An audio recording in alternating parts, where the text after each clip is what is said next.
যে আমরা দুজন মিলে ঘুরতে বেরিয়েছি। হ্যাঁ, আমরা আমাদের সেই প্রিয় সাইকেলটা নিয়েই বেরিয়েছি।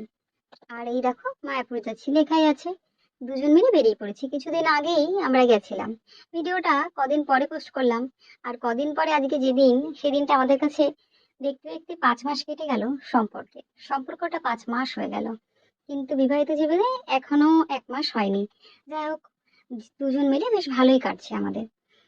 আর আমরা মায়াপুর যাচ্ছি বেশ আনন্দ করে, কারণ আমরা বিয়ের পর একটু দূরে কোথাও এটাই যাচ্ছি, এছাড়া কোথাও যাওয়া হয়নি তেমন। এই রাস্তাগুলো আগে কেমন ছিল, এখন কেমন বদলে গেছে।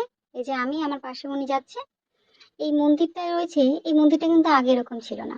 রাস্তাগুলো যা সরু ছিল বর্তমানে অনেক চওড়া হয়ে গেছে। রাস্তাঘাটে এত টোটো গাড়ি বলবার মতো না। যাই হোক, আর এই ট্রি হাউসটা 5-6 বছর আগে কেই বা জানতো বা চিনতো? সেরকম চেনা জানা ছিলই না। বর্তমানে তো সবাই মায়াপুর গেলে ট্রি হাউসটা যাবে। আর তোমরা যদি কেউ না যেয়ে থাকো তাহলে কিন্তু অবশ্যই যেও। আর কেউ যদি না জানো যে এটা কোথায় আছে, তাহলে কমেন্ট করো, আমি জানিয়ে দেবো বা বলে দেবো। এখন জানে না ট্রি হাউসটা কোথায়, এটা খুব কম মানুষই। এই দেখো এখানে পদ্ম ফুল ফোটে। আর এখন আমার সাথে একজন আছে যে আমার ভিডিওগুলো করে দেয়, আমি আগে যাই। এই দেখো তেমনই আমি আগে যাচ্ছি, আর সে আমার ভিডিওগুলো করে দিচ্ছে। এই সেতুটা কিন্তু ভীষণ ভালো লাগে, বাঁশের, আমার খুব ভালো লাগে। আর এরপরে যাই এই গঙ্গার ধারে। এই গঙ্গার ধারে এত হাওয়া দিচ্ছিল, এত ভালো লাগছিল বলবার মতো না। কিন্তু অনেকে জোড়ায় জোড়ায় গেছিল, আমরাও জোড়ায় গেছি। এই যে আমি আগে যাচ্ছি আর সে ভিডিও করছে। খুব ভালো লাগছে যে আমরা এত সুন্দর একটা দিন কাটালাম। আর আমি ভিডিওটা পোস্ট করছি সেই এমন একটা দিনে, যেদিন আমাদের 5 মাসের সম্পর্কে পূর্ণতা। এর আগে একটু ভুল বোঝাবুঝি হয়েছিল, আমার পোস্ট দেখে অনেকে ভেবেছিল আমার সম্পর্কের হয়তো 1 বছরে। ওরা কেক কাটার দিন ফার্স্ট অ্যানিভার্সারি লিখে ফেলেছিল, মানে ভুল করে নিয়ে এসেছিল ওটা। যাই হোক, ওদের ভুলবশত অনেকের অনেক কিছু, অনেক কথা আমরা জানতে পারি, বুঝতে পারি।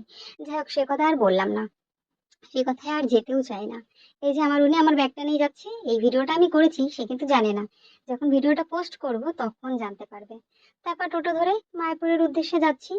তখন প্রায় সন্ধে সন্ধে হয়ে এসছে। দেখো আকাশটা কি সুন্দর লাগছে। মায়াপুর যাচ্ছি, আর দূর থেকে একটা ভিডিও নিচ্ছি।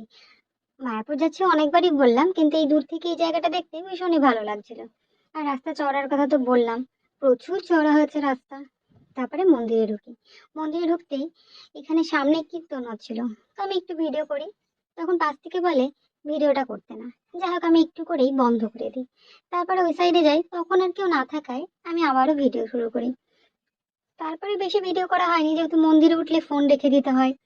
আর তারপরে আমরা খেয়ে নিলাম মোমো। তারপরে কিছু